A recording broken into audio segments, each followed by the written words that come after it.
Hello and happy Friday, and thanks for tuning in to Radio Free Rhinecliff.org's show. Correct me if I'm Norm. I'm your host, Norm, and I'm thrilled to be here with Betsy Jacaruso. Hi, Betsy. Hi, Norm. Thanks for coming. Is that all you have to say? Come on, say something else. Great to be here with a fellow artist. Oh, yay.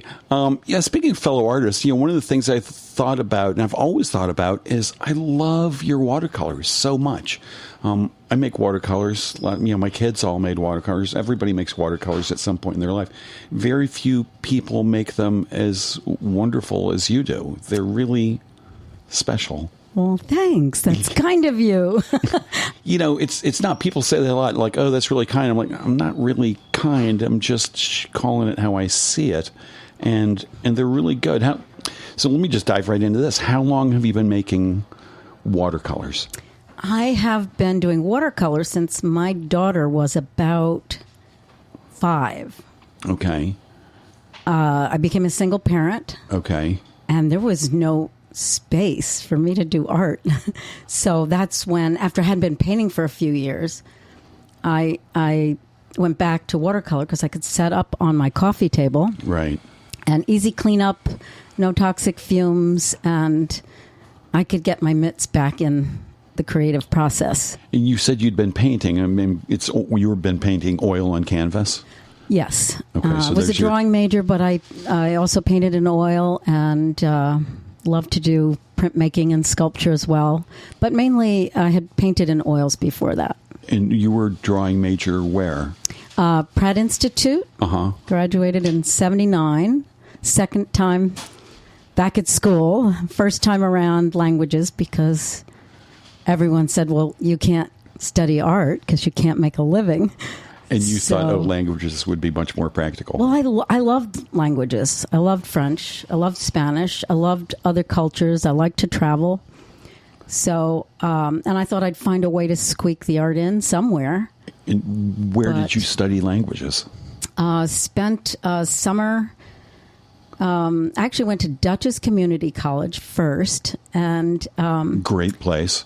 Yep. It's gotten a lot better and bigger since I was there. And what I graduated in, maybe 73 or 2. It took me 3 years instead of 2 because I kept taking art classes.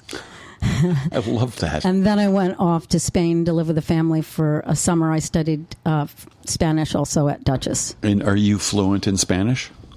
I am, but I'm probably very rusty since I don't get to practice a lot. And were you fluent in other languages? You mentioned French. French. I spent a year in Switzerland studying at l'Alliance Française in Lausanne. Oh, that sounds kind of dreamy. It was. Nice.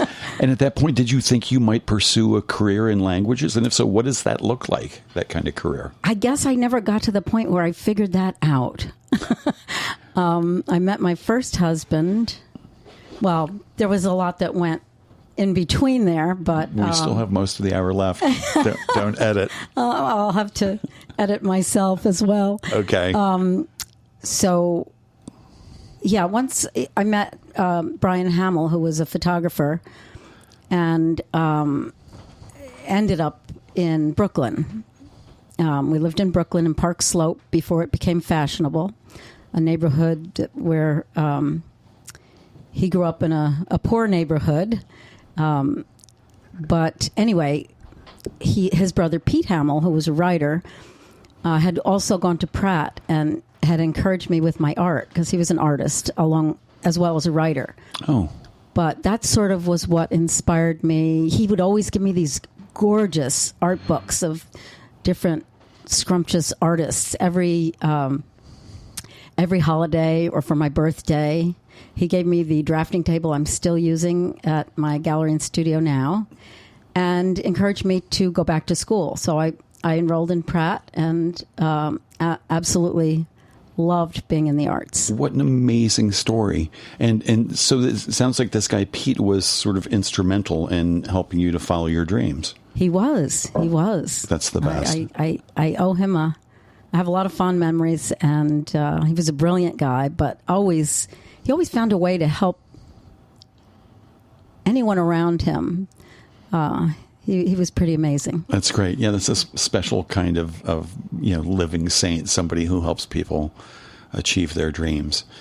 So let me ask about, you said he gave you a bunch of books. What were some of them? Do you remember any of the ones that just made you go, whoa, what is that? That's amazing. Oh, there were so many. Francis Bacon, George O'Keeffe.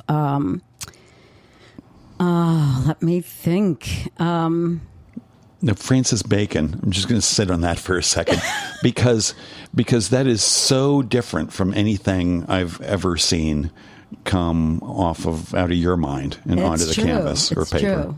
Well, he was a boxing fan. Okay. And some of those boxing paintings, but they were just really kind of fleshy, loose, just amazingly disturbing, humanistic, even. disturbing. Yes. Yeah. Very emotional, though.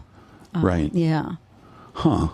So let me just segue to this. Is there, when you look back on your life, what art have you seen that's changed the way you look at the world around you, if any? Oh, so many. Nice. I think Edvard Munch was someone that I related to. I kind of discovered him when I was at art school. And at that time, I think I was doing my father-daughter series. Okay. And sort of in figuring out what I wanted to say with the self-portrait, sort of started me off with this father-daughter series because I realized how important that relationship or non-relationship was. It was a difficult relationship with my dad, who I did not grow up with. But,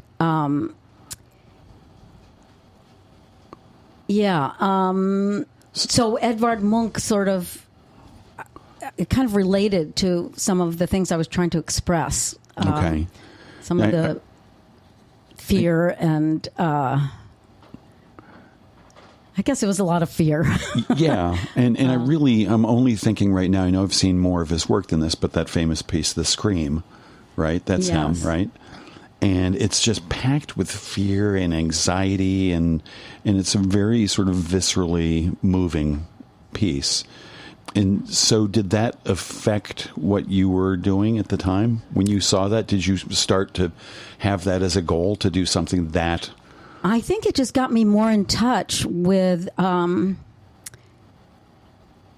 what had been stuck inside me that I had begun to express and realized, how much impact some of my early childhood trauma had.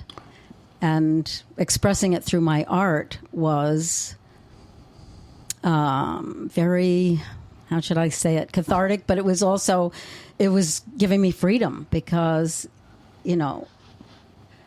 I became more mindful of it and more aware of what I hadn't really dealt with. More mindful of the trauma that was living within you. Yes. Because you were making art about it. Yeah, I was discovering, about myself, things that I was trying to avoid and skip over, pretend they weren't impacting my life, when actually, unless you are able to release these things in some way, usually you carry them with you, and sort of like moving through life with tinted glasses. What tint do you want? Yeah. So it just had me making choices and dealing with things and being afraid to show up, so to speak, in a lot of ways. Right. So being able to release some of that, realizing that it was there and just dealing with it. And so, my art was very therapeutic back then for some of these things, just in terms of becoming more aware of. Right. So in the process, it sounds almost like you were making the art and then stepping back and looking at it and seeing these things that had come out and were being expressed in your painting. Is that exactly? And then seeing someone like Edvard Munch's work, all of a sudden it was like, gave me a little more freedom to not be afraid to express it. Right. And when you were expressing it, were you, I guess you're coming from an intellectual and an emotional place, trying to tap into that deep deep-seated the effects of that trauma. Yeah, I think it was probably a little more of an emotional place, just trying to, how do I put the feelings, how do I put those emotions down on canvas? How do I express that without being literal? I was really expressing the feeling that I was walking through life with a little bit. So how does, this is going to be a dumb question, how does that happen? I mean, because I make a lot of art and it's all sort of intellectually based. I'm like, oh, I want to make a piece about this. And sometimes the emotions seep in, but I've never really minded that. Like, oh, I want to make something where I'm just emotionally connecting. I mean, they've tried, but not much. So it sounds like what you were doing. How does that happen? How do you get your intellect out of the way? Sitting with yourself and going to that kind of darker place, I guess, and trying to put the feeling down. Even though, I had figures in those paintings, but they weren't like these super, they were realistic, but, the male figure was kind of dark and a little bit transparent, and there was only one shadow cast from the two characters.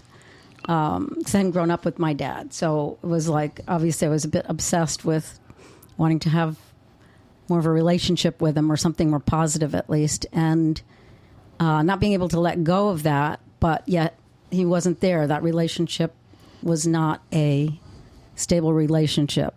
At least not, it got better. That's good. When he was about 80. When he was about 80. We had some resolutions. So you said father-daughter paintings. How many of them did you do?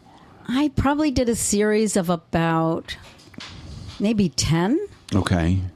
And I also discovered, trying to express what it felt like for me, I started using some erasure to describe things, and kind of connecting things almost web-like, because I felt like everything was so connected. You can't really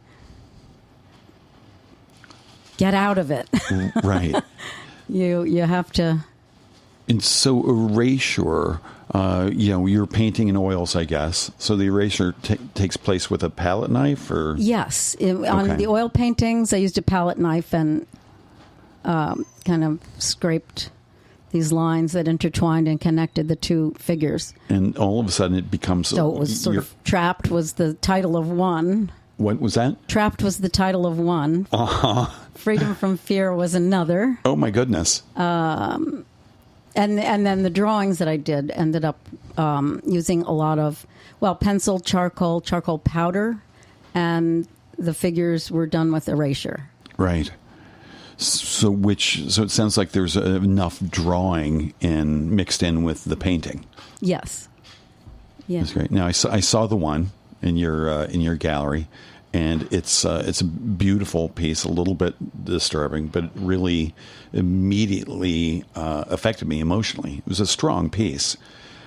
So my question, I guess, is: did your dad ever see this series? He did. He never said too much. I don't know if he saw all of them. Do you think he saw them for what you were putting into them?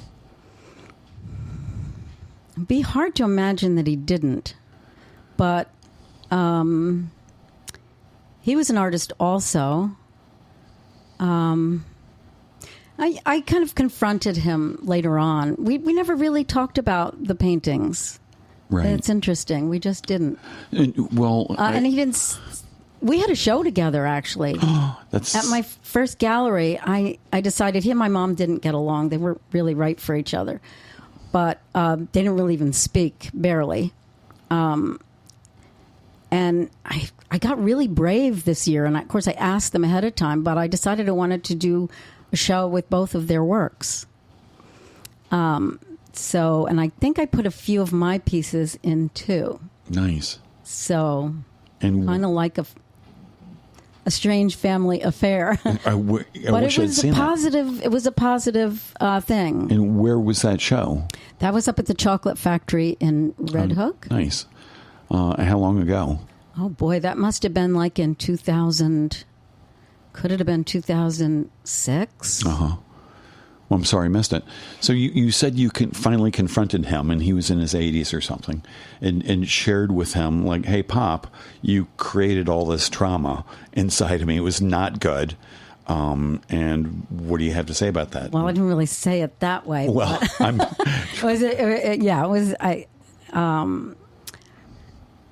I was pretty afraid to even bring it up, and he's older, so it's awkward, You want things to be positive at that point. But I just had said that I wanted to take some responsibility for my part in us not being so close, because I was afraid, and a lot of that was, because of what I remembered from the past and how afraid I was. So he kind of ignored it and moved on. Right. And then we finished the conversation, we hung up, and then he called me back. And that was the first time we actually talked about the past. Wow. And then he shared, how bad he felt and how angry he was. And I think he probably thought we didn't remember. So, but it was very cathartic for him as well. I'll bet. And it was kind of the beginning of moving forward and giving us freedom. Right. Well, good for you for making that call. That's a lot of bravery. I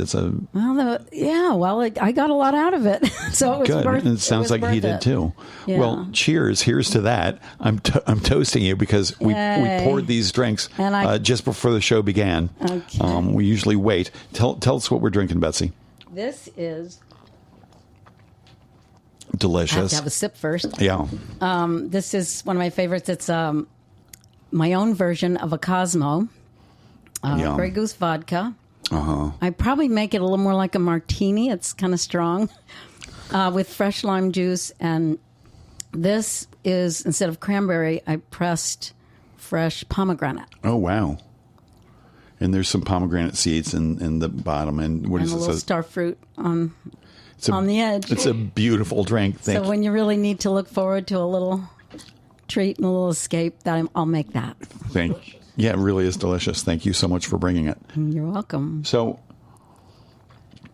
tell me again, how did you make the move from painting those sort of autobiographical things to where you're now painting landscapes mostly? Yeah, it's quite different. I think as I was moving out of being trapped in all of that seemed to run my life to some extent from the past. I guess I was a little worried that I wouldn't. What was I going to say with my art? Because I did feel like some of those pieces were, I had something to say. So I guess I was a little worried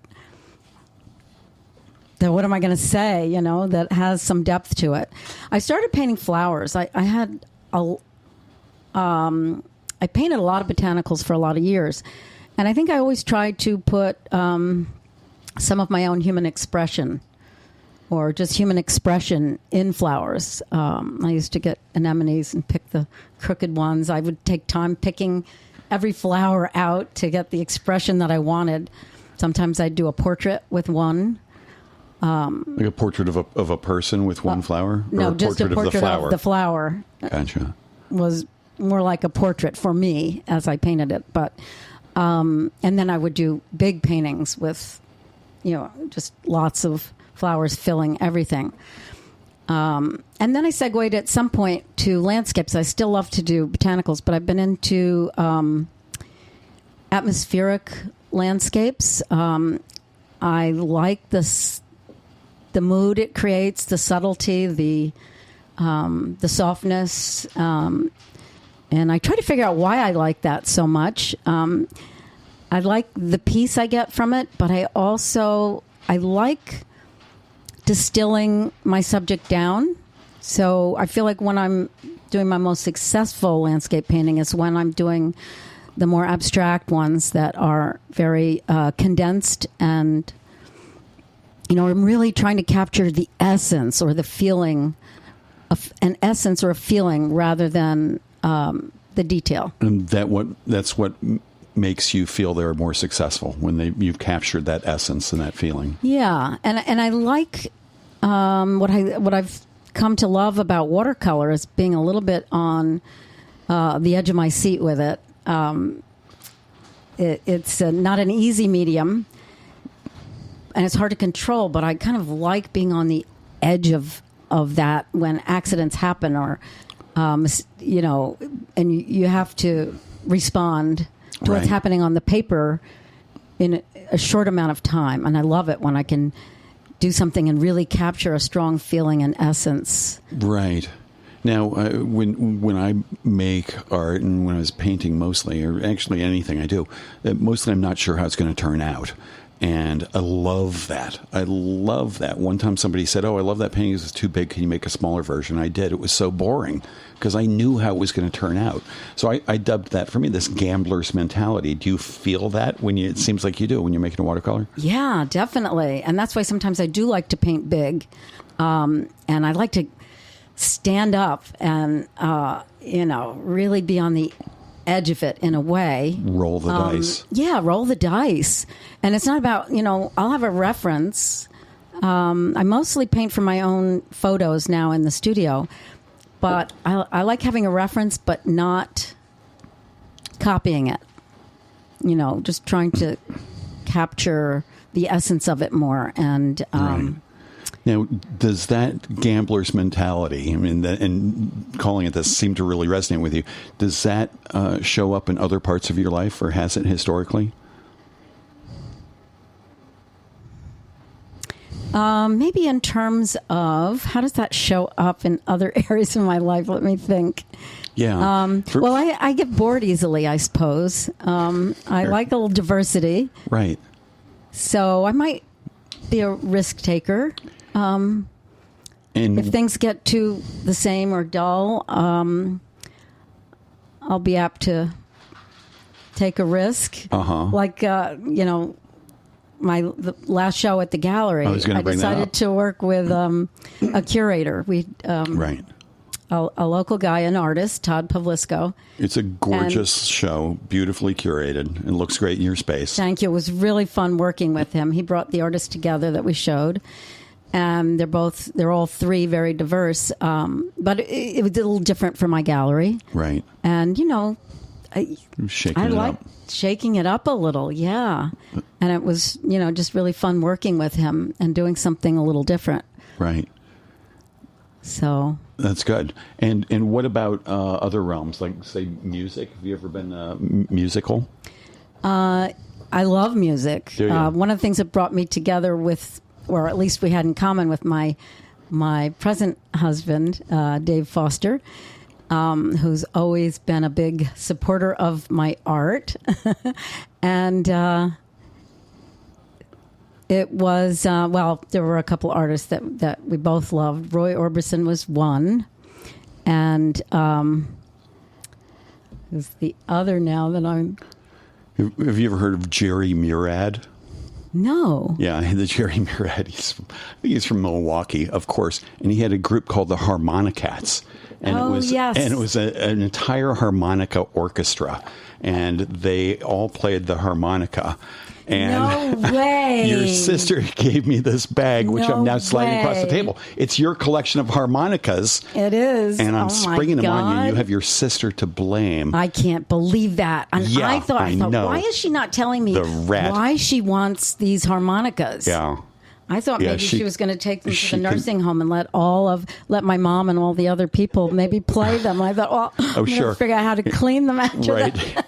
It's a great pandemic thing. Here, everybody, play my sister's harmonicas. So now you're opening one of them. It's open. Would you play a little something for us? No, Come on. I'm terrified. Last time I did that, I was so nervous. Yeah, good. I sounded horrible. Well, that's why we started drinking right just before the show went live. I don't think I can some liquid do courage. that. I'll bet you can. To see which key and.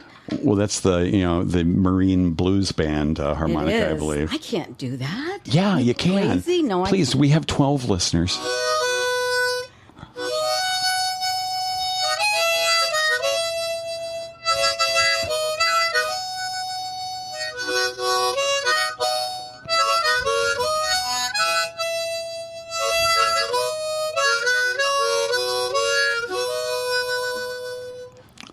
Yeah, that was so beautiful. That was so soulful. And now I got to ask, I mean, do you feel that you're expressing a lot of your soul and inner, trauma or whatever through it's like your emotional state? I always would play them mostly alone. When did you start? I did when I was a kid, when, life got difficult. I'd go off in the woods and sing, and when you're alone, you think you're such a great singer, right? You can carry a tune, and then when you're in front of people, not so easy. But anyway, the harmonica is a little bit like that for me. My dad actually played the harmonica, and that's how I got my first harmonica. Your dad, and I thought he was amazing. The source of this trouble. Yeah. He had so many talents, but he was challenging. Yeah. He was an angry person, but, he also could be very kind, but he was an amazing artist. He was a Buddhist and then got into the higher consciousness and got very fed up with the world. And you said you'd go up in the woods. What woods? Where was this? Well, I actually grew up with my stepdad most of my life, who also had a big influence on me, at Pauling Health Manor, which was a fasting retreat. Oh. Which is where I grew up. And I also worked there for many years. And so we had lots of woods behind us. It's a little south on Route 9. And they ran that for 35 years. And I used to go when I was a kid. We had lots of woods, big old locusts. You could hang out under the pine forest. You could go up in the back in the woods. And so I'd just wander out there and sing and be by myself a little bit. Sing and play the harmonica. I got the harmonica maybe a little later. Okay. Yeah. So do you still do that? Go out in the woods by yourself and sing?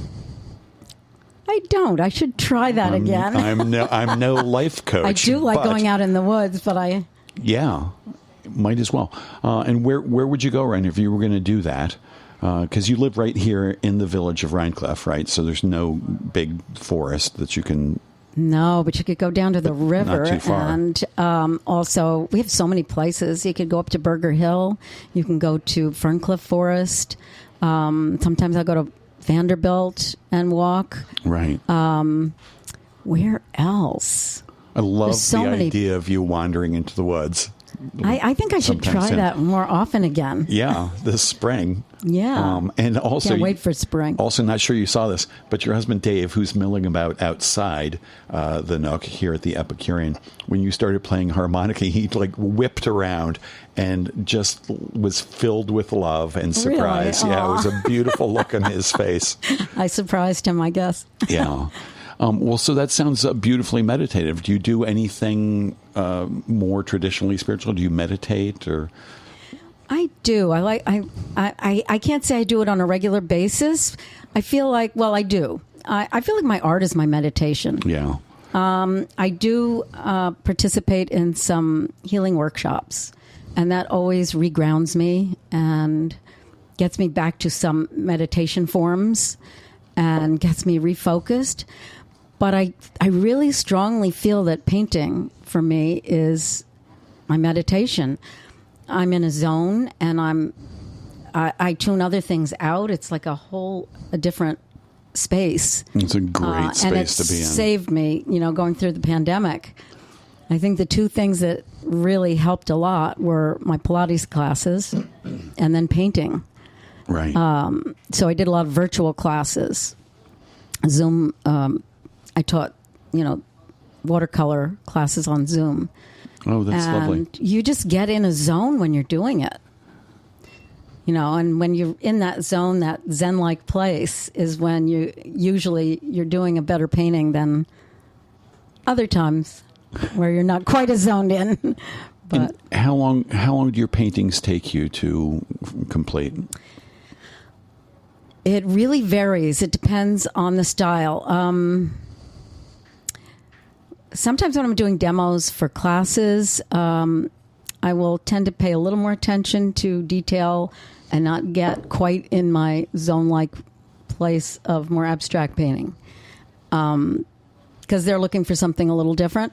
Right, and also detail takes you, I'm thinking, to the intellectual part of your mind, and the broad strokes are maybe coming more from your emotional self. Right, and it's hard to do that on cue with an audience. I'll bet. But I do that sometimes too, because some of my students want to paint that way or want to paint more that way. I do encourage, though, when I'm teaching, I do encourage my students to think about what they want to say with their work. I mean, obviously, I paint the way I paint, and I try to give them basic tools, but I don't want them to think they should be painting like me. And often, even if they did want to, that's not always what comes out of them. Right. What comes out of each of us is going to be different, and that's something to be celebrated. Yeah. At some point in my artistic career, I realized that my shortcomings, what I saw as failures, were really what defined my style. They were what made my paintings me. I love that. Where I couldn't do what I want. It's like, well, I'm not that good. I'm failing here and there, but doing it over and over and over again in the same way, I'm like, oh, guess that's my style. And it kind of frees you up, though, right? To just embrace what's coming out of you. It's a switch that flicked. I'm like, wow, this is not me sucking. This is me being the best me I can be, and nobody else can be me and fail in the same way. I am always amazed at your work. Oh, well, thank you. What an idea, man, too. It's like, yeah, I love it. Well, that's one of the reasons I'm in awe of people like you who are, putting their emotions more directly on the canvas, because that's really not me. Well, so we can appreciate each other. Oh, good. Perfect. Because I'd like to be more like you. So, well, I so appreciate your work. Which part, and especially the watercolors. I've really only seen that one oil painting from the father-daughter series, which was amazing and powerful. But watercolor is a whole different craft and hard to master. And I do watercolors, but not like you do, more like opaque and gouache or whatever. Which parts, if any, of the being a watercolor painter, which parts of that do you feel you've mastered? And question number 2, which parts do you feel like maybe you'll never master? Oh, let me think. Well, I guess I've painted in different ways over the years with watercolors. There's so many ways to use it, first of all. And I've explored some different ways to use it. I used to paint on hot press paper, and you can get a lot of detail and you can glaze delicate washes, but the surface of the paper is very delicate, so it's very different. I like painting with... Well, I always like using that old cotton rag paper. Wait, what was that question again? I'm getting lost in my process here. Well, the drinks, as you said, are pretty strong, so that's okay. And I'm way ahead of you on mine, so I don't know what question. I don't like to dwell on technical stuff, I guess. I don't want. Right. I don't mean technical. I don't want to get caught up in technique. Is the main thing.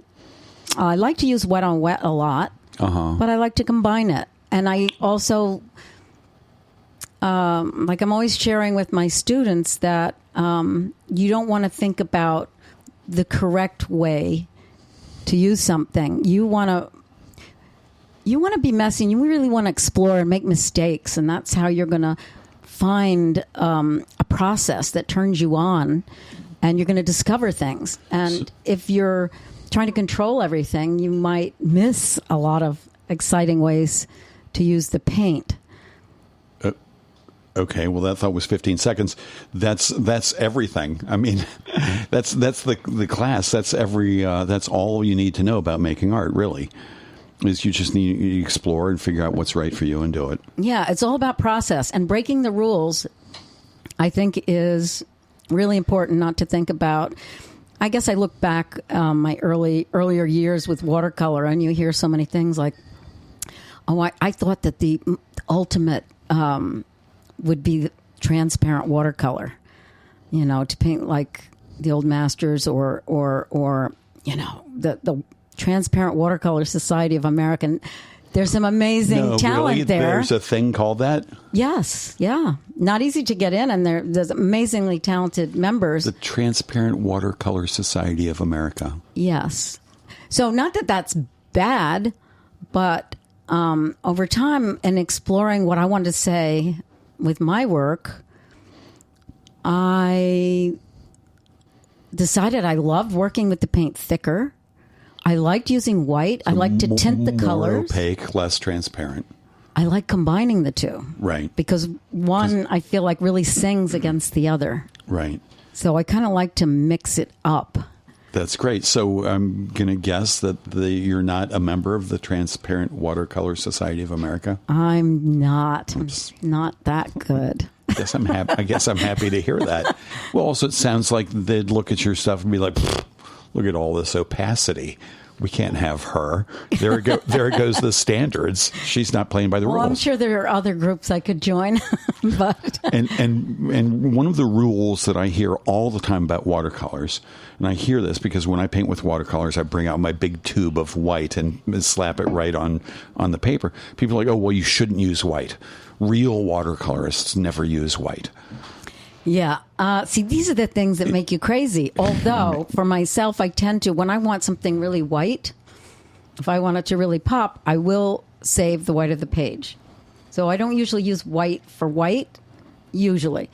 But I use it to tint colors and work heavier with pigment, more opaque in other areas. Once in a while, I'll use it, if you use it thicker against something dark enough in your painting, then the white will be effective. Like I might drag up some grasses or something in a lighter color, but I might even take that white and tint it like a golden color, a very light golden color using white. And then I can drag it through the dark and it'll show up nicely. Right. I'm just going to say this right now. It's BetsyJacaruso.com. Right? Yes. Betsy, JACARUSO.com. Because the dozen people who are listening right now maybe be like, gee, I wonder what her stuff's like. And you can go there and see it. And it's a nice website. And your work is just gorgeous. So you said a couple of times, you said about your work, you thinking about what you're trying to say. And you told your students they should figure out what they're trying to say. What are you trying to say with these paintings, these landscapes and sunsets? And I feel like I'm trying to express certain feelings through landscape. Okay. I find that being out in nature is a place of it's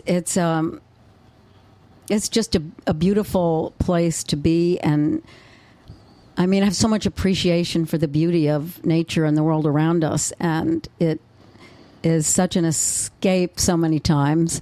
But we can express, I feel like, a lot of human emotions through nature, whether it's the tempest, a storm coming up, the light against the dark, peeking out of a cloud, a feeling of hope when things look ominous. Right. Just the serenity of a misty, foggy scene. Right. And that's you took that word right out of my mouth. When I see your work, I think about that. It's very serene. It's just so peaceful and beautiful. And I'm wondering right now, just connecting the dots of the conversation, is that something it must be.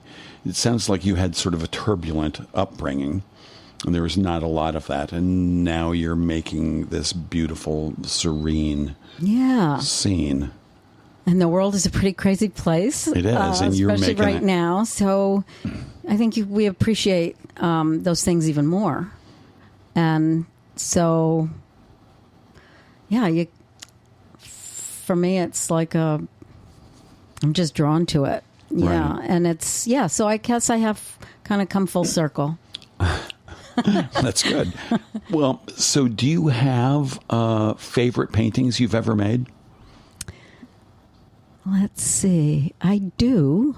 Or paintings you're proudest of. It could be the same thing, or Yeah. are they on your website? They are. Some of them I've sold. Sometimes it's hard to sell your favorite ones, but when you're in the arts and you have a gallery and you have to pay the rent, you have to let it go, and you also have to appreciate it being out there and having someone else who's drawn to it enough to buy it, and you have to let go of that and know that it's out there. I am, proud of my father-daughter series, but I'm also... Is that on your website? No. Those are kind of personal. So personal. I don't know. Right. I do have archival pigment prints of them. Wow.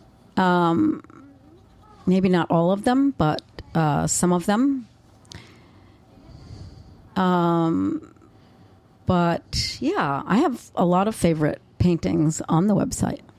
Well, when I asked that question, did something pop into your head? It's like, oh yeah, that one Sunset Over the Hudson, or the father-daughter stuff. I can't think offhand. It's like, all right. Well, I'll mull that over. I had a series of paintings. It's called atmospheric paintings, and I think I've sold most of them. Although I do have archival pigment prints of them, and those I'm very fond of. And also, I had some paintings in my 20th anniversary show too that I liked that are on there. I can't remember the titles. There's so many on there. In your 20th anniversary show? Yes, that was 2 years ago. That was 2020. Was 20 years of me having a gallery and a studio where I teach and show artwork. Oh, nice. Congratulations. But we had it a couple years later. So I guess my 25th will be coming up in 2025. Oh, there you go.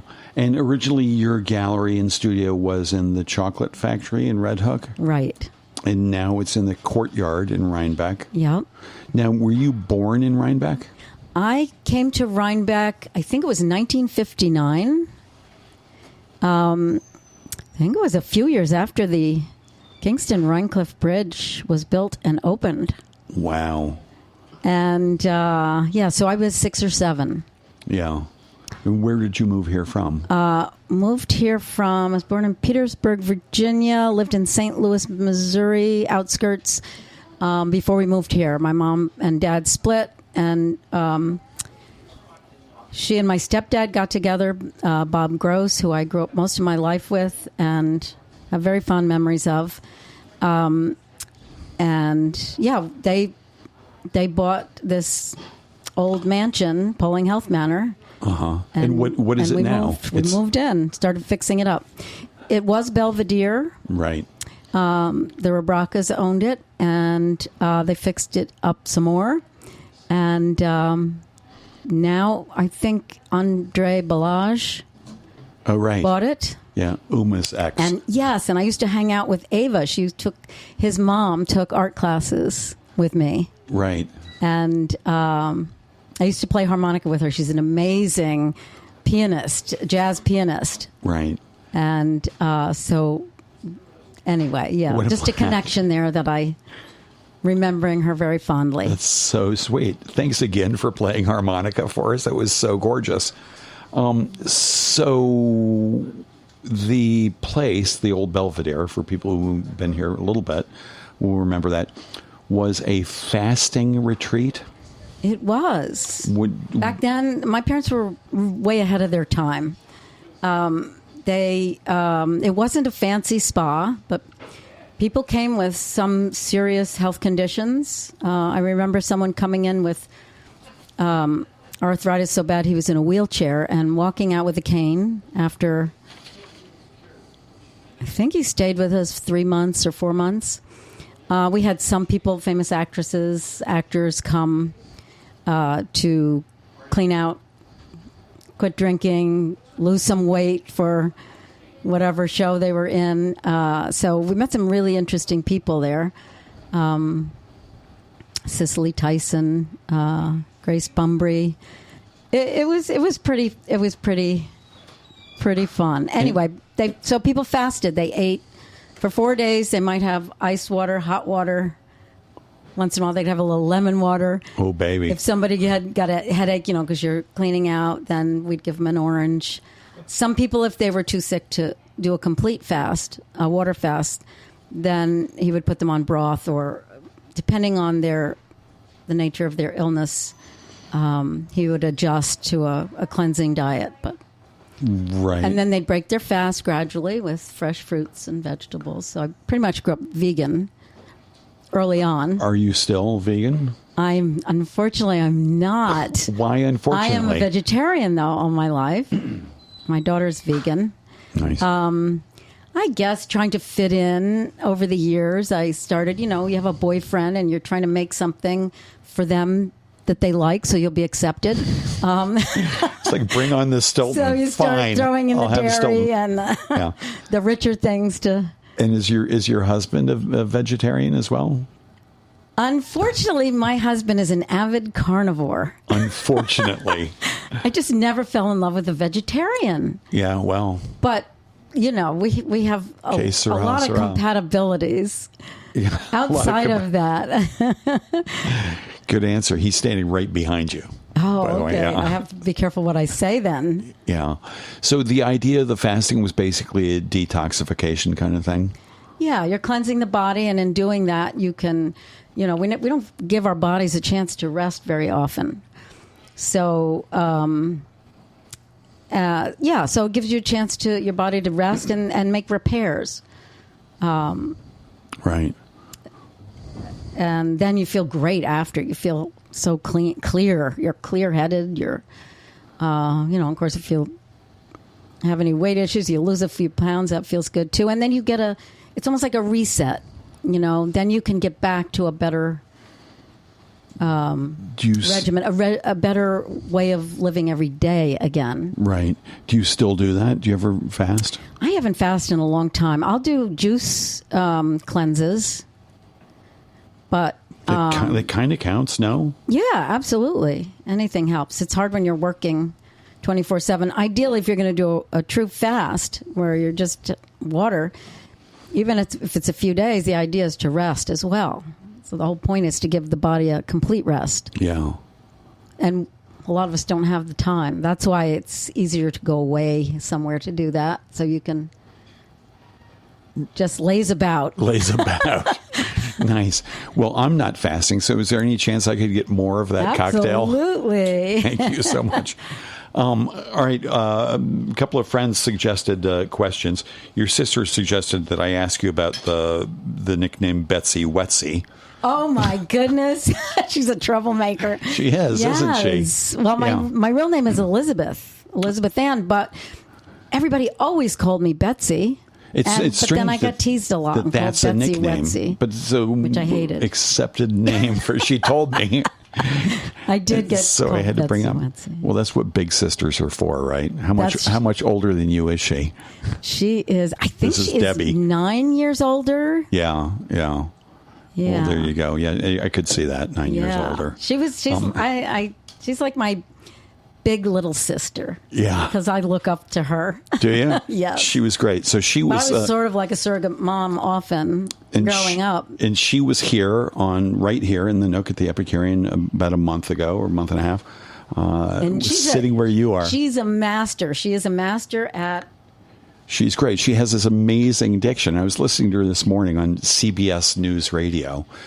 She says, and that's the story. This is Debbie Rodriguez. She's very WCBS. good. The diction is crazy. It is. And she is so good at.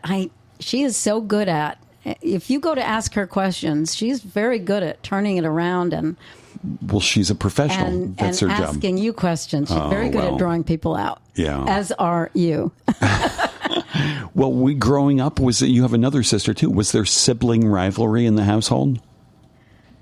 They had a little sibling rivalry. The two of them. A little bit, yeah. But you And know, what- I think at the time they both looked up to me because I was the big sister. You know, when you have that big age difference. So we were all very close, though. Nice. Yeah, we were. And what form did the sibling rivalry take? Let's see. And I guess here's the next Maybe question. some teasing and competitiveness, or That just sounds like siblings being siblings. that's true. And your dad was not their dad?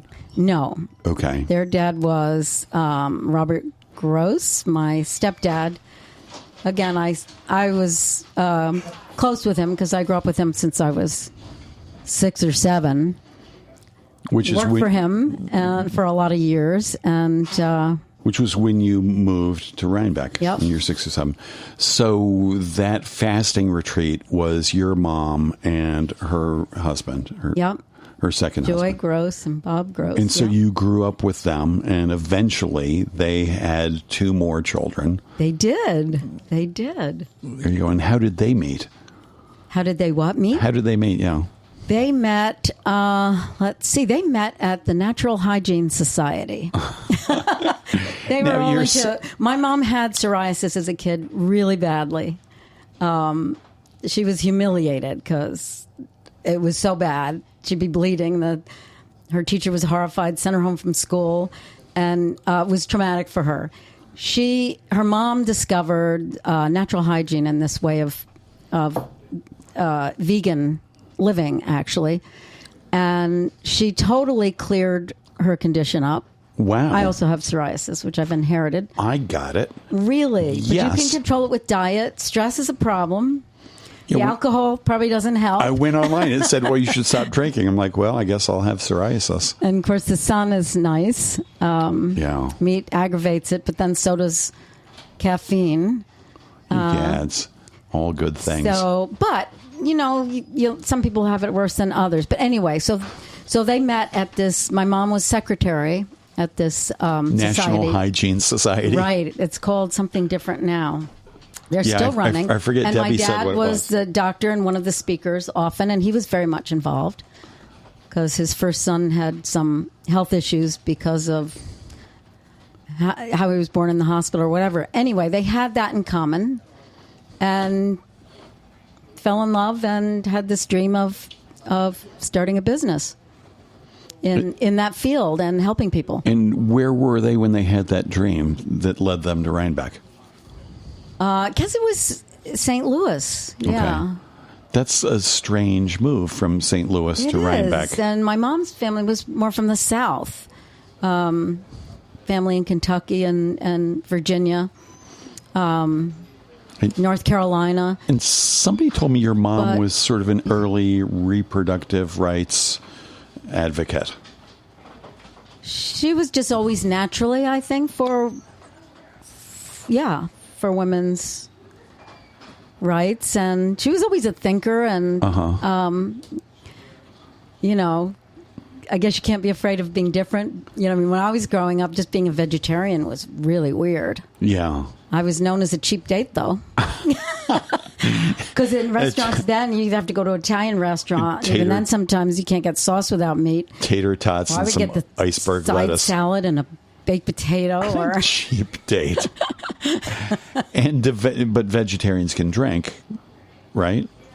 I ask as yes, she but takes if you're a sip of this. health-minded, as I take a sip, Yeah. if you're health-minded, you want to. It's probably not ideal.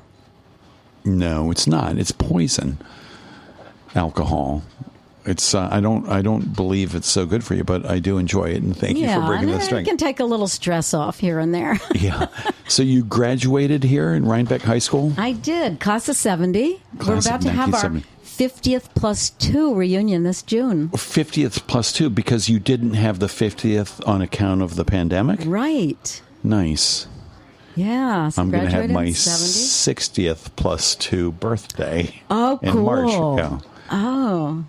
Wow. So how many of those people you graduated with are you still sort of in touch with?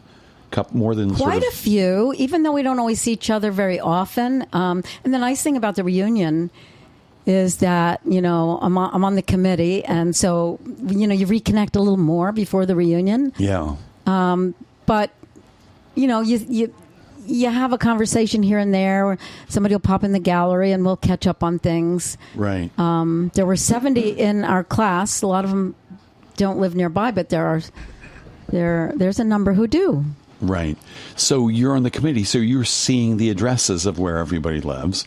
Yeah. What percentage of those people still live around here?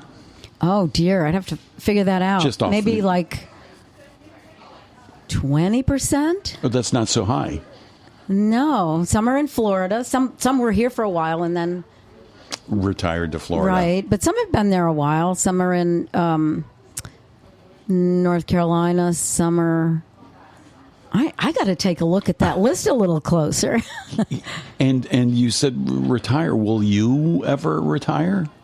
I don't know. I think about that, but I'm not ready. But what would you retire from teaching or being a gallerist? I can't imagine you would ever retire from being an artist. I have thought about this, and I need to keep my mitts in the arts. Yeah. I think the hardest part is figuring a way to not have quite such a balancing act at some point and still keep doing my art. It's hard to run a gallery, teach classes, Yeah. and put the amount of time I'd like to into my own personal art.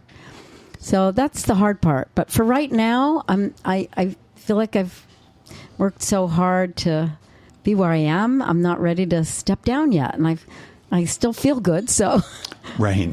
And you look good, and you seem lively and vibrant, and all that stuff. So when you think about your art, are there fresh challenges on the horizon that you've defined? Like, oh, I'd really love to do more of this, or try that, or master this. I think I just want to have more time to paint. I want to paint. I like painting big. Define big. And- Because you held your hands like 20 inches apart. Yeah, maybe now like there's- 30 by now 40, which is, Okay. it's not that easy to paint large in watercolor. Right. But, you really need time and space and uninterrupted time. And I do paint that big sometimes, but it's hard to balance all that. And, my studio is in my gallery right now. I was going to ask, so you don't have a studio at home? No, I have a garage space that is full of my stuff and everybody else's stuff. It's supposed to be just my art stuff. Hello, everybody But else, it's get your also crap not out of my... insulated. Oh, and, so it's not heated or insulated or anything like that. But eventually. And this house is right here in Rhinecliff. Yes. Right? It's above our garage. So Your when I house is above transition, your I'll garage. transition there. Okay. But in the meantime, I have to, find time and private space in my gallery to work. And your house where you live above your garage, you've lived there before. The house in Rhinecliff that's next to the garage Yeah. is, yes, I lived there with my Can you explain first this? husband. Because it's kind of interesting. It is a crazy story. Yeah. When my first husband, Brian, and I split up, my daughter, Kara, was 5. Yeah, she knew him as the man who stole her house because she didn't understand why we were moving out of the house. We sold the house, and we sold it to this couple. And there were issues with the zoning or whatever, so I had to work with him on that. But a few years later, after they bought the house, they split up, and my now husband became buddies on the golf course at Dinsmore with my sister Debbie's husband. They met and realized, oh, that's Betsy's sister, Debbie. So Wait, so somehow... So yeah, so Dave, my husband Dave, and Debbie's then husband became golf buddies. And then on holidays, he had no family, so Dave would get invited to my mom's house where we'd all congregate. And he saw my artwork there. And eventually, well, he says he always liked me. Dave says that? He says he always He's liked me. standing behind you now saying, But, yes, yes, I did. Okay. He also said she was the smartest, most beautiful woman I ever met. He said that I with think his you're eyes making just that now. up. No. What, like guys just looking at for each other? I don't think so, Betsy. Anyway, so eventually we dated for a while, and then Karen and I moved back into the house. Moved back into the house. It is a crazy story. It was very scary to move back in because it just seemed so unlikely. Because there were ghosts of a previous life and previous relationships. Well, he and his wife kind of shifted that quite a bit before I got there. They did? Yes. Okay. All right. Well, as always happens when it's super delightful conversation, we've run out of time. Never a dull moment with you, Norm. Never a dull moment with you. And I want to get some of your art in my gallery at some point. Well, I've been like knocking on your door for years trying to do just that. So I guess what we needed was one of these drinks. There you go. Well, thank you so much, Betsy Jacaruso at betsyjacaruso.com for coming on and talking with me. Thanks, Dave, for standing back there and providing moral support. Special thanks for playing the harmonica and for Debbie for... You want to play the harmonica? Oh, she's in trouble now. Yeah, let's have a harmonica outro. Everybody, thanks for tuning in. We're going to have I don't know if this is Betsy the right keeper. Jacaruso playing us out. Happy Friday.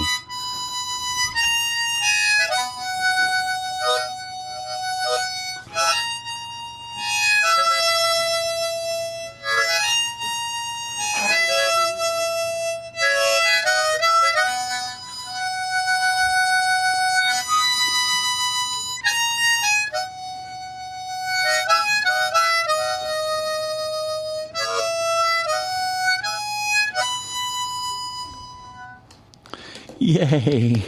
Have a happy Friday. Good night. Thanks, everyone. Great hanging with you, Norm and Matt. Oh, my